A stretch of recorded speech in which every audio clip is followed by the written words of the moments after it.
feel like a king, oh yeah. Baby, can't help but stare. Such a rush, baby. When you touch me, baby. Such a rush, baby. When you love me, Good afternoon, ladies and gentlemen. This is Johnny the Capo. I want to wish everybody a very happy new year. We have a special show for you today. We're not live in the studio, but we have the great Connie Francis and my friend Jerry Osborne has a wonderful interview with her. And, of course, we have rock legend Mike Stoller from the Jerry Lieber Mike Stoller songwriting team. Happy New Year to everybody. Thanks to all my sponsors. It's been a great year. It's been our best year as far as getting rock and roll celebrities on our show. And once again, thank you so much. Have a happy new year. Be safe, everybody. Thank you so much. Hi, everybody. Jerry Osborne here, and our very special guest today is Connie Francis, and she is on the phone, ready to talk with us. Hi, Jerry. Hi. Okay. Well, I am all set. Okay. The first album that became a very, very, very big LP for you was Italian Favorites, and I think that was one that came to the attention of the people because of the song Mama. That is absolutely true.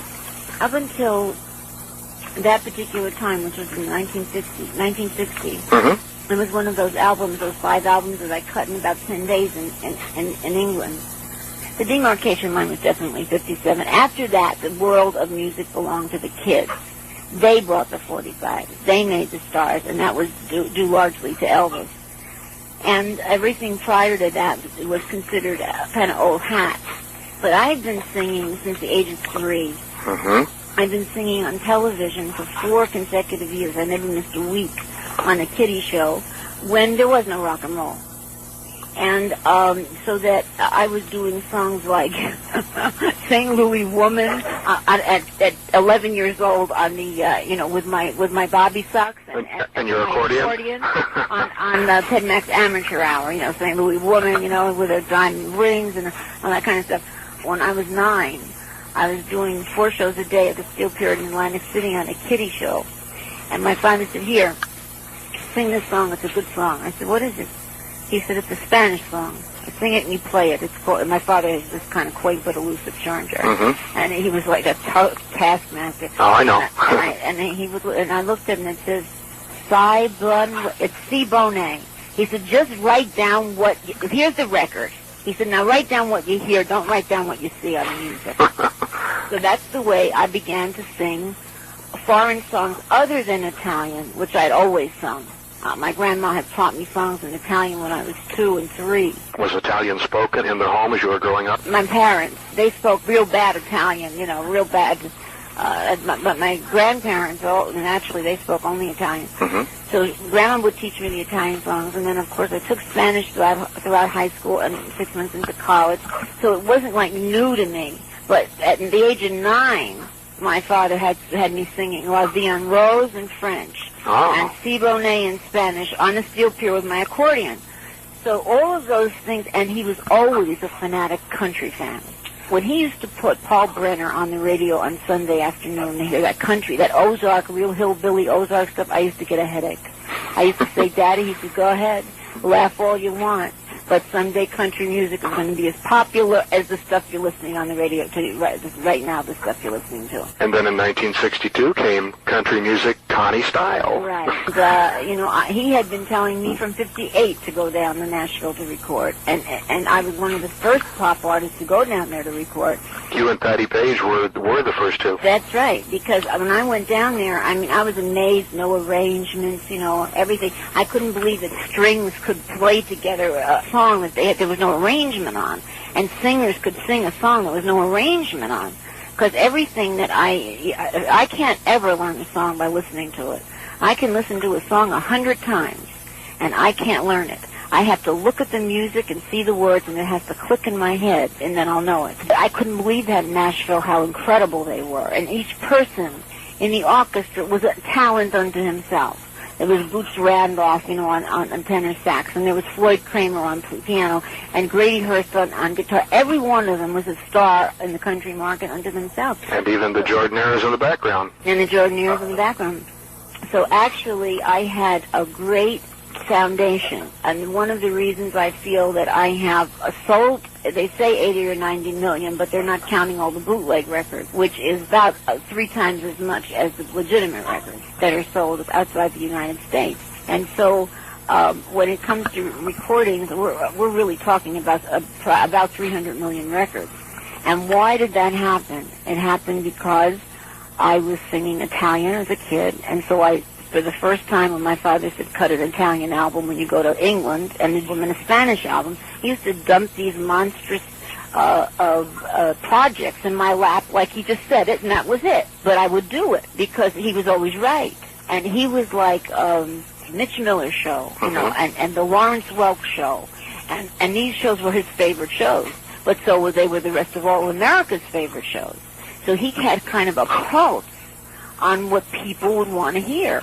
It also seems that he pushed you in the direction of appealing more to the adults, too. That's right. He said to me, what do you want to do, work Alan Freed's Brooklyn Paramount forever? And so prior to that Perry Como show with Mama, everybody considered me a rock and roller. Even though Who's Sorry Now wasn't a rock and roller, I was considered a rock and roller with Stupid Cupid, Lipstick on Your Tongue.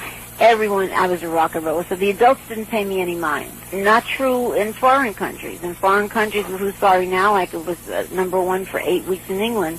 I was an adult star in England before I was in America. They didn't take me seriously until that night on the Perry Como show. That was a Wednesday night, and I had a concert at Carnegie Hall on Sunday, and 200 seats had been sold. Within 24 hours of the Perry Como show, they were scalping tickets to get into that show at Carnegie Hall. And it was like the turning point of my career, because automatically the distributors, called for a single on Mama, and then it became such an international hit.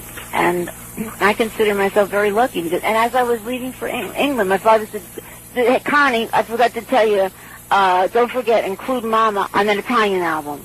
I said, okay. And that was it. Only after I came back from Italy, like the third time, I had a teacher with me 24 hours a day, and then I learned Italian. But at that time, those early hits, I couldn't speak Italian. I did it all phonetically. The only words I knew were the curse words my grandma taught me. And you didn't want those on the record? No. So I didn't speak Italian. I did it all phonetically. My hairdresser's coming here. I want to take a bath before. Okay, we got like 20 minutes. Is that time for you, Jerry? Yes. Okay. First time you actually appeared on the charts was The Majesty of Love with Marvin Rainwater, and I'd like you to tell a brief story about how such an unusual pairing came about, because he was just coming off of this big hit, Gonna Find Me a Bluebird, and you were essentially unknown to the public, so how did this happen? Well, because MGM had tremendous faith in me. I don't think there's any record company who would have sustained an artist for 9 Bond records. And they wanted to see me make it. And so they asked Marvin to do a duet with me because they thought it was a good way to bring, public attention to me through his success. But they had tremendous faith in me, I have to tell you. The artists don't get that kind of break today. If you do 1 song, 2 songs, and they don't make it, forget about it. It's over. Yes, you're right. So I was very lucky. Did you like the song? Yeah, it was a good song. It was a country song. I love country. To this day, I love country. I just think they know how to say things better than anybody else does. I think it's great. I think on the back of some LP cover that I remember reading as a teenager had what almost seemed like an unbelievable story about how you finally decided, or I should say succumbed, to record Who's Sorry Now. Let me tell you how I did it. I threw it in at the end of the session, knowing there was no way I was going to do 4 songs on that date. But there was 16 minutes left. So I, over in the intercom in the control room, I said, well, that's it, fellas. Thanks a lot. We haven't got time. My father said, wait a second. He said, you got 15, 16 minutes? He said, cut the goddamn song. So, it was like pulling teeth. And I said to Joe Lipton, the arranger, I said, please, Joe, I said, let's go through this turkey. I said, my father likes this song. He said, all right, let's do it. So we did it, and I did like a half a take, and the tempo was wrong. I did 1 other take, and that was it. That was it? That was all there was time to do. Well, what did you think when you heard the playback? I hated it still. I'll tell you why it was different for me. See, I had done so many demonstration record dates since the age of 14 when I first saw the inside of a recording studio. And in those days, you know, artists didn't write songs themselves. They had to depend on the publishers and the songwriters. So the publishers, I would go to the demo date, and one song was like definitely geared for Patti Page. They wanted Patti Page to do it. Another song was definitely geared to Kay Starr or to whomever they want, Teresa Brewer. And so at the age of 14, through all those years, imitating everybody else. I didn't even have a style of my own yet. And I was imitating everybody else.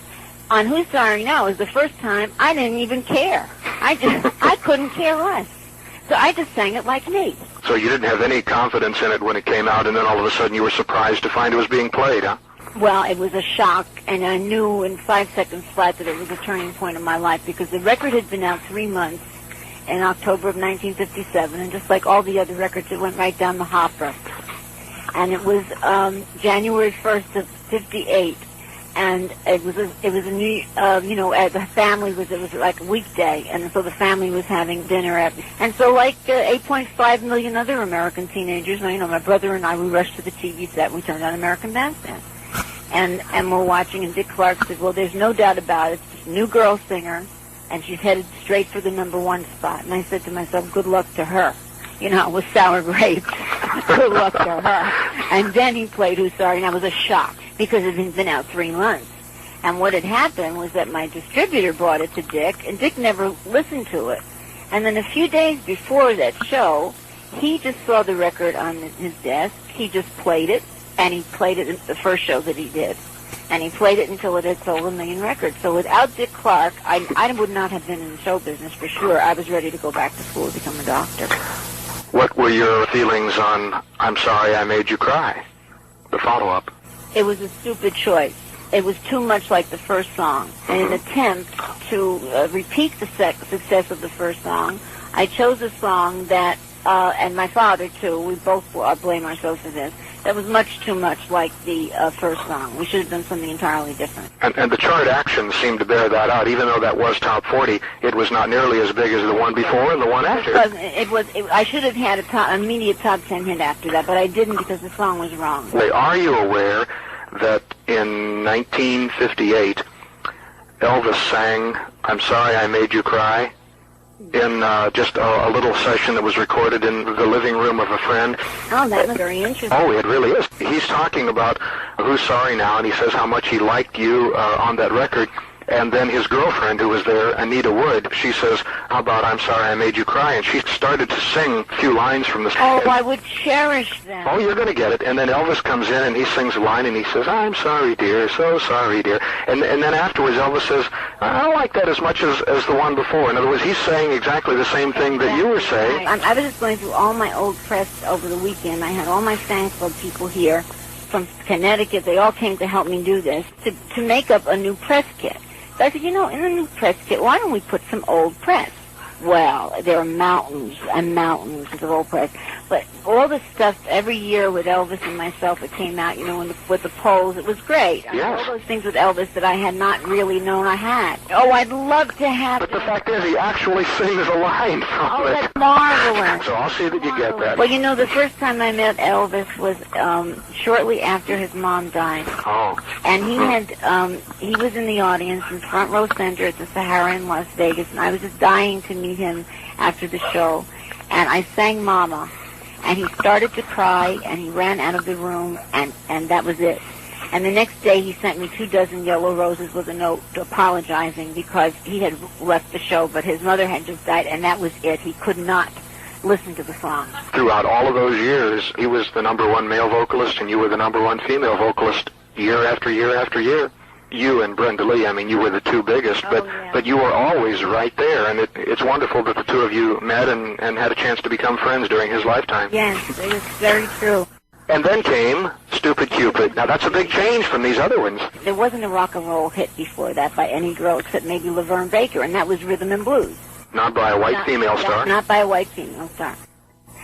In my show, from 1957 on, I was doing I'm Walking, I was doing I Hear You Knockin', like a rock and roll song. Uh-huh. I was doing That's Domino and Ray Charles. I was doing those in my show in 56 and 57. And that was because of Bobby Darin. When I met Bobby in 56, he was such a fanatic that we used to go to see James Brown at the Apollo. I was really a rhythm and blues freak through Bobby Darin. I knew how to come up with a hit record. It was crucial on this third one. The third record. So I had listened to every publisher's songs in New York. Nothing was hitting me. I said, why don't we do another standard, Dad? No.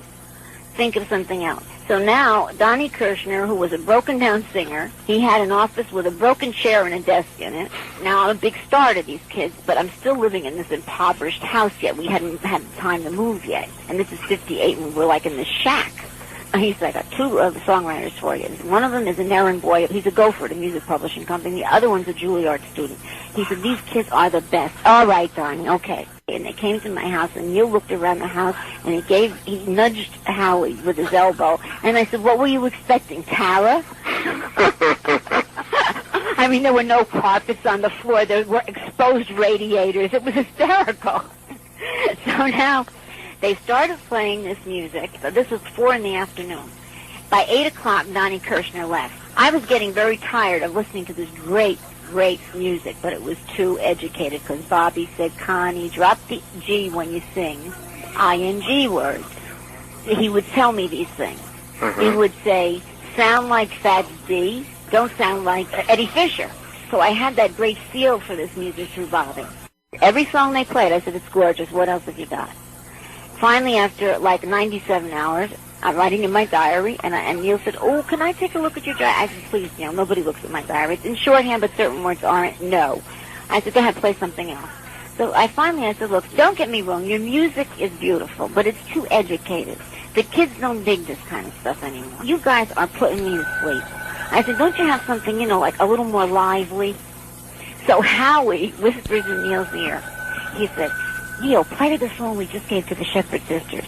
And horrified Neil, he whispered back, what are you, crazy? Howie, she's a classy singer. She'll be insulted. So Howie, he persisted, Neil, listen, what have we got to lose? She hates everything we wrote. Doesn't she? Play it already. So Neil played 12, 4 lines, 8 lines of Stupid Cupid, and I started jumping up and down, and I said, that's it, you guys got my next record, Stupid Cupid, what a smash. It was a hit title. There was no way if the song were bad. Absolutely right. It was a hit title. Absolutely right. There were such things as hit titles. That's right. Now, when Vacation was brought to me, they brought me Vacation in the summer sun. That was all they wrote. The rest of the words, I wrote all the rest of the words. But I didn't even take credit for it. What I'm saying was that it was a hit title. Now, the song had to really be awful for it not to make it. So we would have meetings like Howie and Neil and myself, and we were all very young and creative, and Bobby, and I would say, look at these songs, and I made a list of every song that was a hit since the beginning of time. I have a book that dates back to 1940 with every 100 songs of every year. Look at the songs that have become hits because they're names of places. By the time I get to Phoenix, Kansas City, or I Left My Heart in San Francisco, within 8 bars, I knew Lipstick on Your Collar was the #1 song immediately. Top 10 song without a doubt. So now Howie and Neil and I, we have a meeting. What are we going to put on the other side? So he said, what do you expect, a double-sided hit? I said, yes. You can have a double-sided hit. So he said, what do you want us to write? He said, I said, a ballad, because the other side's up-tempo. So they said, well, what do you want? I said, I want the name of a person. I said, look at these names. I said, every time you write the name of a person, it's a hit. So they said, oh, we know. She just wants to sing about Bobby, meaning Bobby Darin. I said, don't get cute, Neil. No, it's not about Bobby. I'm going to sing Frankie. Why? I said, because Frankie Avalon is the #1, America's #1 teenage idol. And so I'm going to sing the song Frankie. So now you got to write the song. So they said, happy or sad? I said, always sad. Howie, you know that. Teenage girls love to cry. Always sad. So, so that's how we would, come up with these different ideas.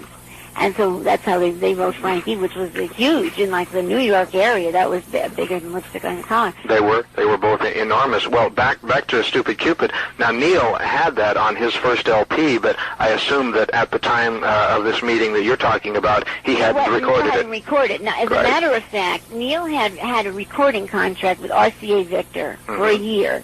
They couldn't come up with a song.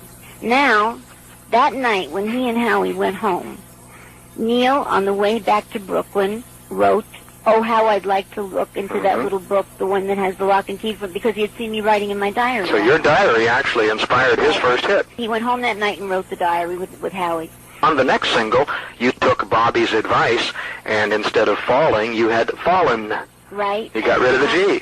Right, exactly. So you switched from two rockers now back to the slowest song that you had up until that time. Well, I looked in a book called The Musician's Handbook, and I did the same thing with Among My Souvenirs. And I made a list of every standard I thought could be a great rock and roll song. And I went out and I bought the sheet music to all of them. Not the records that anybody else did. I wasn't interested in that. I just wanted to hear whether it would make a good rock and roll song with a triplet beat and whether I sang it well.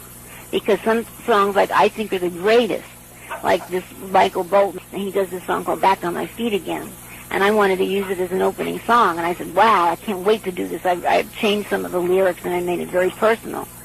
And I didn't like the way I sang it, so I didn't do it. So that's what I did. I would go through the book. I did that with that other song, Mills Brothers, If I Didn't Care. Oh, Ink Spots. The Ink Spots. Mm-hmm. Well, that was the follow-up. Right. I went through the book, and I just made a list of those songs, and that's how I chose those.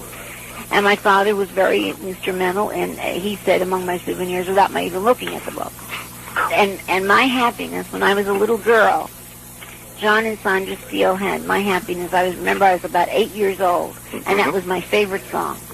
And I met them once in Las Vegas. They came backstage and they thanked me so much. They said thanks for all the royalties and all that. It was really nice. I'll bet, because you had what is now the standard of that song, and it's kind of interesting that was the first song that Elvis ever walked into a studio and recorded too. Isn't that amazing? You may have heard his version that just came out a few months ago. But I'm going to get it. Unless you put it on the tape. I'm going to send you a record, Jerry, that I just cut up in Muscle Shoals about a year and a half ago. Oh, okay. Called, Are You Lonesome Tonight? Oh, now you got to listen to this story, because this is the best yet. Tell me. This is a story that I've never told anyone because it just never came up. Okay. So I'm going through my Al Jolson, and I'm listening to this song with this recitation, Are You Lonesome Tonight? And I said, Daddy, come and listen to this thing. It's the #1 song. I call it Don Costa. We have the arrangement done. I said, I am more excited about recording this song than anything I've ever cut. We were on our way into New York. I turned the radio on. Elvis had just come back for his return song from the Army, and it was Are You Lonesome Tonight? On the way to the studio. How do you like that? That is uncanny. It was from an Al Jolson album. And he did the recitation exactly the same. In fact, I'm going to send you a copy of it. I cut it in Muscle Shoals. Oh, I can't wait to hear it. I don't ever remember him saying how he came to do that song. Well, now, that's the story. I'm going to send you my record of Are You Lonesome Tonight? Oh, I can't wait to hear that. Okay, we talked about If I Didn't Care, and you already explained Lipstick on Your Collar and Frankie, which was actually your first double-sided top 10 hit. But the next one, which I truly loved when it came out, Plenty Good Lovin', not loving, but lovin'. I like that one with Howie Greenfield. And that was back with You're Gonna Miss Me. So what did you think about those? I thought Plenty Good Lovin' was a lousy song, and I just put it on the other side because we published it. We made a big mistake because, see, when you were assured that one side was going to be a hit, everybody would put a B-side on the other side that they published. Because all of what they call in the business mechanical, you can't prove that somebody goes into a record store and bought the B-side or the A-side. So the publishers and songwriters get as much money as the publishers and songwriters of the A-side. So everybody would do that. And my father would argue with me. He'd say, you're not a publisher. You're a singer. You've got to give the jukebox operators 2 good songs. And forget publishing. Leave the publishing to Donnie Kirshner. You are a singer. And so a couple of times that I didn't listen to him, I was wrong. And so I would then try to get 2 good sides on every record. Lipstick on Your Collar and Frankie began a run of virtually nothing but two-sided hits then for years. The perfect example is Everybody's Somebody's Fool was written as a Laverne Baker type blues ballad. Called Howie Greenfield and said, I've just been in Germany. It's the most untapped marketplace for music. I said, so I'm going to go away for a month, whatever it is. When I come home, are you writing with Neil? He said, no, I'm writing with Jack Keller. I said, I want you to have a country song for me, something very regimented like Heartaches by the Number. So now I come back, and I said, did you write that country song for me? He said, I'm watching television. We're watching the Frankenstein movie with Jack. I said, tell Jack to turn the TV off and play me the song. So they play me like a real Laverne blues type, Everybody's Somebody's Fool. I said, tell Jack to play it just like the Guy Mitchell record, Heartaches by the Number. As soon as he played it, within a few bars, I said, that's it. I said, I'm recording it in German. He said, oh, please. I said, I'm recording it in Japanese, French, and Spanish, and Italian, too. He said, oh, Connie, good night. You know. Well, that song, there was the song that became the #1 song of the year in Europe over Radio Luxembourg, and I was the #1 Artist of the Year on Radio Luxembourg, and that's the first time that anyone but a European won that award. Well, it must have been a thrill also to see that one actually in the #1 position on the chart. Yeah. Because it was the first one. First time. I mean, Tequila, I wanted to kill Tequila, the champ. Because they kept getting in my way on Who's Sorry Now. I couldn't get to #1 because of Tequila. Something obviously kept my happiness out because it was #2. Right. Oh, I knew it, but I forgot. So how about Jealous of You, though? That was a very popular flip side. Now, here's what happened with Jealous of You. So Everybody's Somebody's Fool, I know going in, is my first #1 song. I knew that before the recording session, and I would believe in the song, but I would never know until I got to the studio. This one, because the lyrics were so great, and because it had to be a hit, because everything like it. See, the only thing that doesn't change is country music through all the generations. Tennessee Waltz, if it were made today for the first time, would be a hit. Oh, easily, yeah. Bye Bye Love would be a hit. All the pre-57 songs. What was rock and roll? Combination of country and black music. When those two giant forces combined, you got rock and roll. And the lyrics that Howie wrote were so incredible to everyone. So now my father used to go to Melody Mike's down in the old Italian neighborhood in New York where I grew up in. And he said, hey, George, give your kid this song. So my father said, please, if it's an Italian song, forget about it. She won't do another Italian song. She said, no, that's enough with the Italian stuff. And this is after Mama. And I'm telling her she's got to have an Italian follow-up to the jukeboxes for her next record. She said, I've been in the business 30 years now. I got to sell a dozen of these records a week. It's called Jealous of You. No one had ever heard it, except down what they call the old neighborhood at Melody Mike. So my father takes the record when he comes home and he says, here, throw this on the other side of that country thing you're doing. What an interesting pairing of songs. Well, that's why he did it. He said, you need a follow-up to Mama, and you need a song that's going to make it in all the metropolitan areas where the Italians are. And that's exactly what happened. But it was #1 in New York. Well, I enjoyed this so much, and I really know that we'll be talking again because I think we've just struck up a dandy little friendship here. I think so, too. Thank you very much for your time. Thanks, Jerry. And for calling. All right, we'll talk again. Thank you. Bye-bye. Let's take a commercial break and hear a word from our sponsors, because we got the legendary Mr. Mike Stoller on our show, ladies and gentlemen. Man.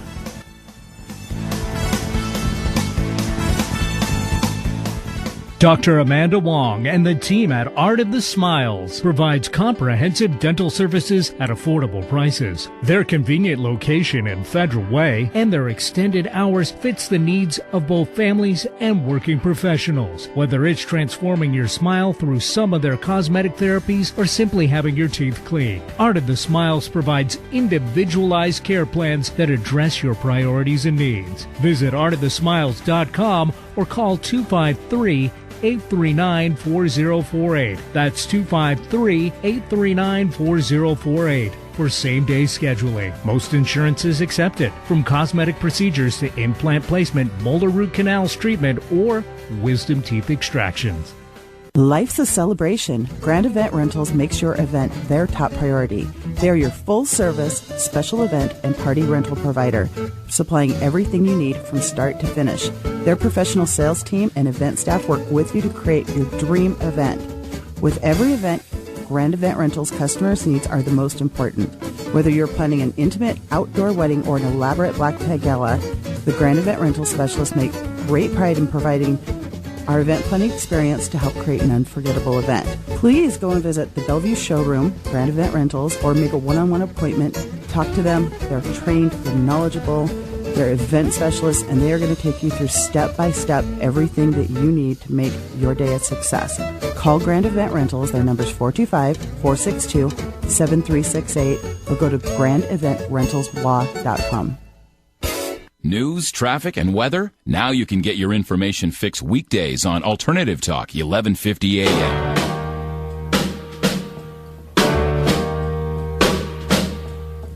Walking through a party in the county jail. The prison band was there, they began to wail. The band was jumping and the joint began to swing.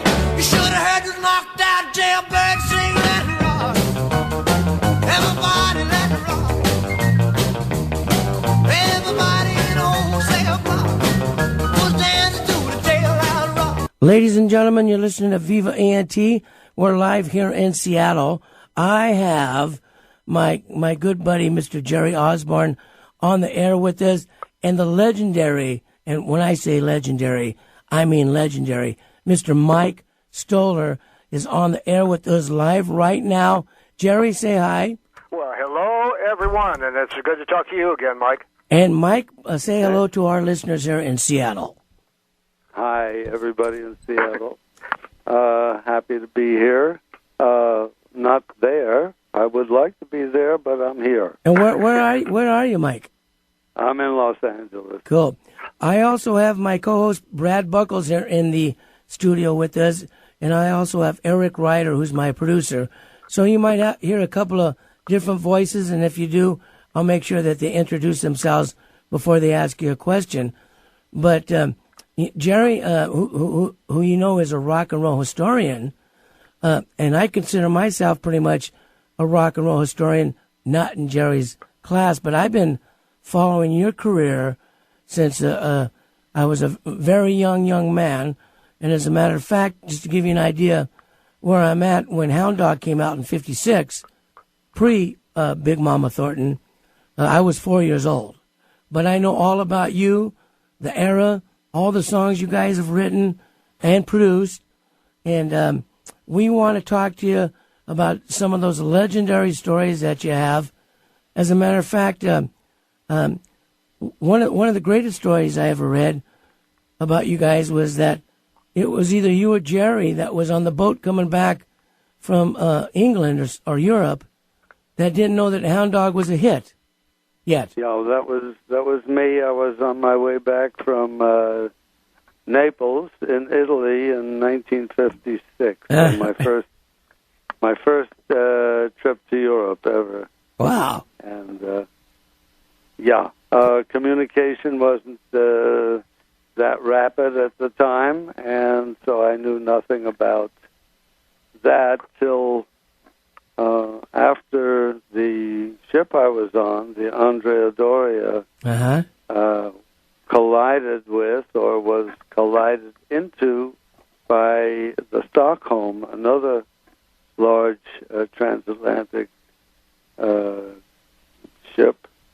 And, well, to make it a little short, we were saved. I was saved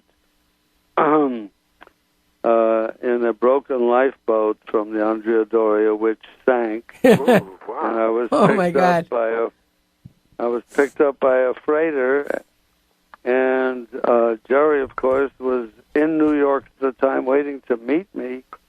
And even though we both lived in L.A. at that time, and he was going crazy trying to find out what was going on and watching newscasts on television of the ship sinking.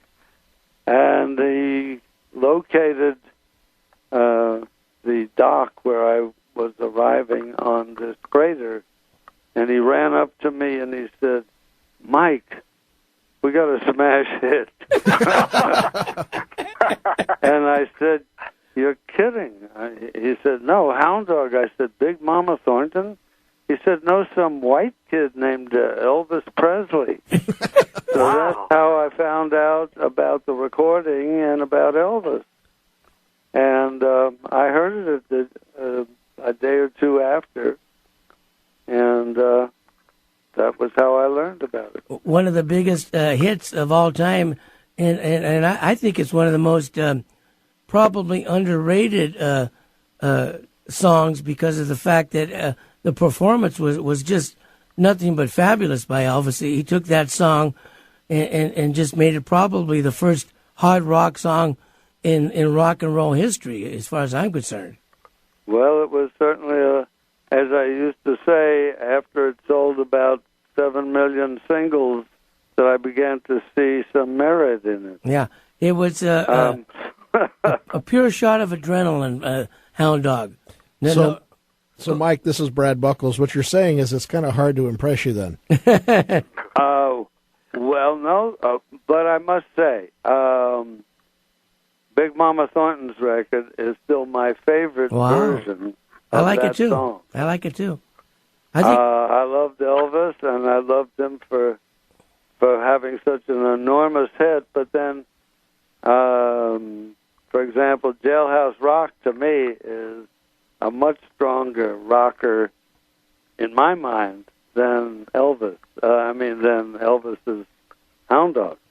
Well, I agree with you. I think that as far as performance, Jailhouse Rock is unquestionably probably one of the greatest rock performances on record of all in rock and roll history, no question. And talking about Jailhouse Rock, you guys were commissioned to write all the songs for Jailhouse Rock. Is that correct? Well, we were at that time.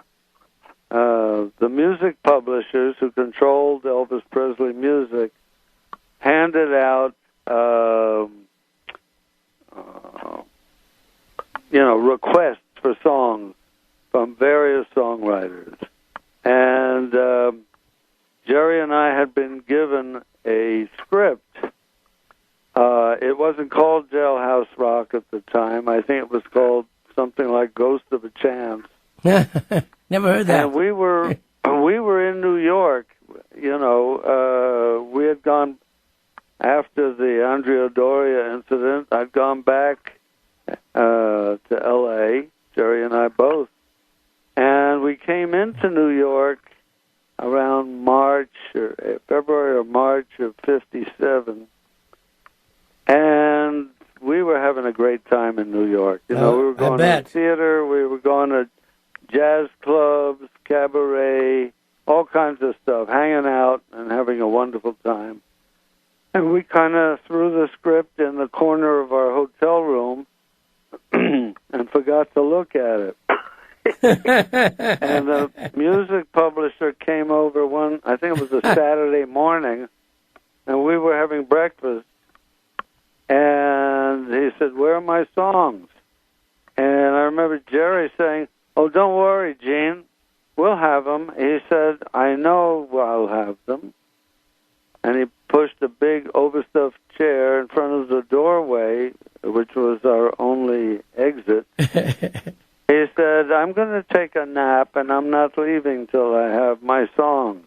Cool. So Jerry and I wrote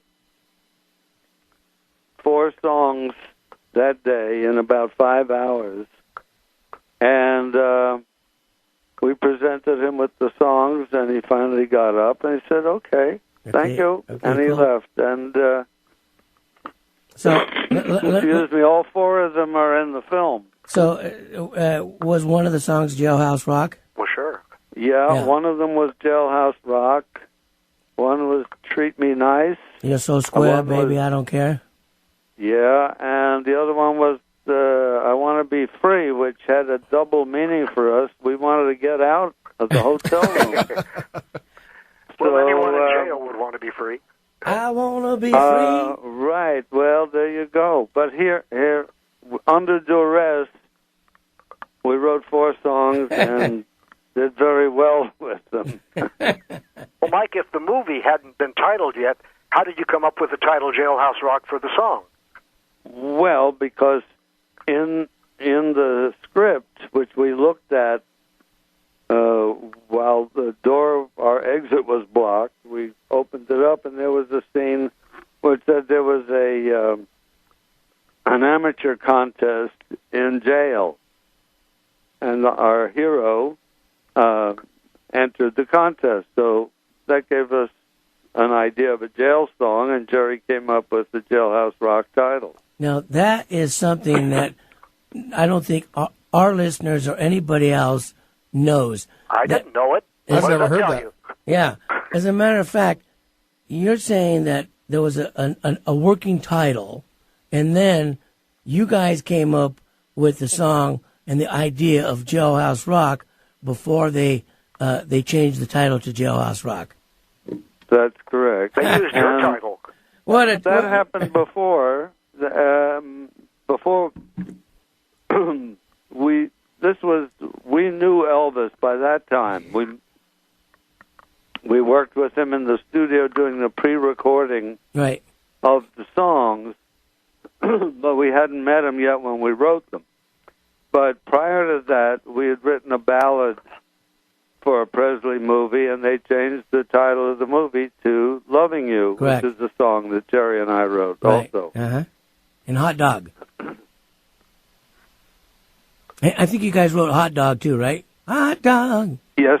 Mm-hmm. Yep. We did. Mm-hmm. Hold on one sec. No problem. So, Jerry, that's another exclusive on our show, man. Oh, I can't even tell you how many Elvis books and Elvis-related people I've talked to, and, like a whole lifetime of being involved in learning everything I could about, pop music, rock and roll, and Elvis and so forth. Yeah. And I never once even heard that referred to, so that is like, stop the presses. Well, here's Jerry, how many books have you written on Elvis? Well, I don't know exactly. I mean, off the top of my head, I'm just going to guess somewhere between 15 and 20. Wow. That's incredible. But, that's like 3 exclusives in 3 weeks. Nino Temple saying that he introduced Sonny to Cher. Hal Blaine talking about the night that unfortunate incident happened. Yeah. And then this is like wow. Oh, we don't even know what the future holds in store. In fact, Mike isn't through yet. Maybe he'll kill us with another one before he goes off today. Well, you've seen the movie, right? Oh, yeah, of course. Well, when we were listening to playbacks in the recording studio for the songs that were going into the film, correct. One of the guys from the film studio was there, and he said to Jerry, "Hey, why don't you could come and you could play the role of the piano player right. in the film." I've seen you guys in the shots. I'm looking at it right now. Right. I'm looking at you sitting at the piano wearing a Hawaiian-type shirt. Yeah, you're in the Treat Me Nice scene. Well, the thing, Jerry had, the day he was supposed to go in for whatever, the costume shop or what have you, he had a terrible toothache. He had an impacted wisdom tooth. So he told me to go instead, and I said, but they wanted you. He said, they won't know the difference. They want a body. So I went in, and they said, you'll be fine, just shave your beard off because it's a scene stealer. So that's how I got to have my debut. So you're sitting at the piano in the Treat Me Nice scene. Yeah, he is. And for years and years and years, I says, is that Lieber or is that Stoller? Because I knew one of you guys were sitting at the piano. So now I know. Me. So now I know. We know that now. I do have one question, and I'll be upset with myself if I don't get this out before we sign off. Many songwriting teams have one person who's the lyricist and another who does the music, and sometimes they both do both. What was it with you guys? How did you collaborate? Well, Jerry was the lyric writer. I'm the music writer. However, we did venture into each other's fields. I think we edited each other and came up with ideas. I came up with lyrical idea in a song in which the basic idea was Jerry's, because he was very inventive lyrically. And he would sometimes tell me I had to make that note go higher or lower depending upon his lyric, that kind of thing. But basically he was the lyrics and I was the music. Yeah, I've always said when I'm talking about you guys, because I've been, I've had my radio show, Viva ENT, for almost 3 years now. And I've always talked about Lieber and Stoller and all the great songs that you guys have written. And I've always said that you guys were the Lennon and McCartney of the early rock and roll era from 1953 right up until 1970-ish. And I think I'm right. Well, thank you for that. But I guess we were also the Gilbert and Sullivan of the 50s instead of the 1890s. Right, exactly. Maybe Lennon and McCartney were the Stoller and Lieber. Do you have a personal favorite of all of the songs you've collaborated on? It's always, my favorite song is always the one I'm writing now. Cool. That's cool. And, of course, I'm not collaborating on that song with Jerry, unfortunately. Yeah. But both Jerry and I always said our two favorite records were Hound Dog by Big Mama Thornton. Cool. And Is That All There Is by Peggy Lee. Yeah, that was one of the last songs that charted for Peggy Lee, I believe. Pardon? I think that was one of the last songs that charted for Peggy. 1969-ish. Yeah, I think it was. Mm-hmm. Yeah, I think it was. Yeah, it was a great song. It really was. So, Mike, I think it might have been a Grammy winner too. Yeah. I got a quick question for you. Yep. When did you decide that you were interested in writing music? Like, many times the songwriting teams have had music that they've written long before they ever become popular. What was the song that you wrote that kind of started this whole endeavor? Well, actually, I got interested in writing songs. I had always loved music, but I was not interested in writing songs. I was interested in writing jazz, instrumental music. And I got a phone call from Jerry Lieber, who got my phone number from a drummer that he was in high school with. And he called me up, and he wanted to write songs with me, and I wasn't particularly interested. But he was very persistent. And finally, he said, we ought to meet. And he said, I'd like to meet and discuss it with you. And I said, okay, come over. I gave him my address. And he came over and he showed me his school notebook, which had lyrics in it. We were 17 at the time, both of us. And I looked at it and I saw that it was in these songs that he'd written were actually 12-bar blues. Yeah. And I said, I didn't know you meant the blues. I love the blues. And I went to the piano, started playing some blues, and he started kind of croaking along as if he'd been born in Mississippi. And we shook hands and said, okay, we'll be partners. And that was in 1950, and we were partners for 61 years. And wow. then Big Mama Thornton did a Hound Dog about 53, right? Actually, it was recorded in 52. It came out in 53. Uh-huh. Mm-hmm. Very cool. And Kansas City, the first version of Kansas City came out in 52. Wow. The owner of the record company changed the title of our song on the label. The song was the same, but he changed the title to KC Loving. He said, you know what's hip? KC. That's really hip. And that, I think, slowed the song down for about 7 years, his change of the title. And what a great song, Wilbur Harris. And when Wilbur Harrison did it in 59, it just took off. You know, Mike, I think that your song was instrumental in them winning the World Series this year. All right. I hope so. I hope so. I watched every game. You know, there's so many fascinating facets of your career, if that's the right way to say it. Let's talk a little bit about Phil Spector. What do you want to know about? Well, I know that you had some involvement with him. Yeah, a fellow who actually had been a mentor for Jerry and me, a wonderful man named Lester Sill. Oh, yeah.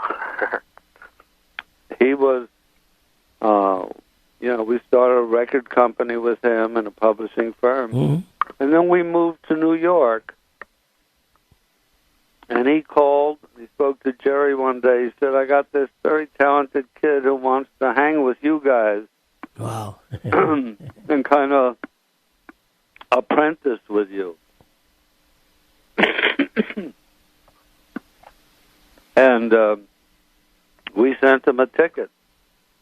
Man. And he kind of lived in our office for a few weeks. And we put him on all of our recording sessions. We were using about 4 guitars then, so we made him a 5th guitar to keep him, in some money. Wow. Union payments. Incredible. So basically, you guys discovered Phil Spector. Well, for the most part. I don't know if we. Maybe long distance. I think Lester still did, but he sent them to us because he wanted to apprentice with us and learn from us. Right. Well, go ahead, Mike. He was a kind of strange bird. Yeah, as always. And, unfortunately, he was very strange. Yeah. You know, we've had on the show recently Hal Blaine, who I know you know, and also the drummer, and Nino Tempo. They both worked with Phil, right? And Nino was the one that actually helped us get your phone number. I think, is that right, Jerry? Absolutely, yeah. I think he called Mike to see if it was okay, and Mike said yes, and so he gave me the number. Mike, we have about 2 minutes left on the air. I want to get you back on the show. It's a wonderful and it's a pleasure to have you, and an honor to have you on our show. Would you like to say anything to our listeners here in Seattle before we go off the air? Just keep listening to music, all kinds of music, and that's good for the guys who make it. Ladies and gentlemen, you've been listening to the legendary Mr. Mike Stoller, part of the Jerry Lieber, Mike Stoller songwriting team, producers. Mike, I got to have you back on the show. Would you please come back soon? Of course. Thank you so much, sir. Jerry, okay. Please wrap it up, Jerry, with any thoughts that you might have. Well, I will conclude this by saying that my favorite song is the one you're working on right now. I like it. I'm glad you like it too. You know, Mike. Thanks, Jerry. Thanks, guys. Mike, before you go off, I love Bossa Nova Baby. Great. Yeah. I love it too, even if it's not really a bossa nova. Right. Ladies and gentlemen, another fabulous show here at KKNW, 1150 AM, and listen to this show on KLAY, 1180 AM on Saturday. We're digging out. See you later, because you are a fine Sweet potato. Sweet potato, baby, thank God.